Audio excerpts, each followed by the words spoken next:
Welcome. यहाँ पे दो चॉइसेस रखी गई हैं, एक 1 और ये सेकंड। तो यहाँ पर है red butterfly and then here is the blue butterfly. आपने इन दोनों में से एक चूज करना है, कोई सा भी, कि नेक्स्ट आपकी लाइफ में क्या होने वाला है। सो चलते हैं नंबर 1 की तरफ। 7 ऑफ सोर्ड्स है। सो कुछ लोग आपसे झूठ बोल सकते हैं, कोई तो है जो झूठ बोलेगा, बातें छुपाएगा आपसे।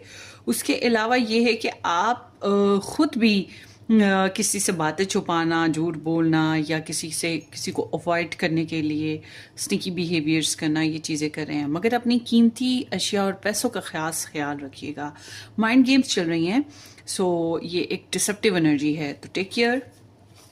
पाइल 2 आपकी जो एनर्जी है, दिस इज द वर्गो। सो अगर आप, आई एम नॉट विशिंग, मगर अगर आप बीमार हैं तो ये हेल्थ की तरफ इंडिकेशन है आपकी। और कि हेल्थ का ख्याल रखें, किसी डॉक्टर फिजिशियन से गाइडलाइन लें, या स्ट्रेस बहुत ज़्यादा है तो आराम करें, इंट्रोस्पेक्शन करें, बुक्स पढ़ें, स्पिरिचुअल वर्किंग कर लें, तस्बीहात, वज़ाइफ या फिर पूजा पाठ जो होती है, जाप वगैरह, वो चीज़ कर ले। थोड़ा सा तन्हाई में रहना आपके लिए बेस्ट रहेगा।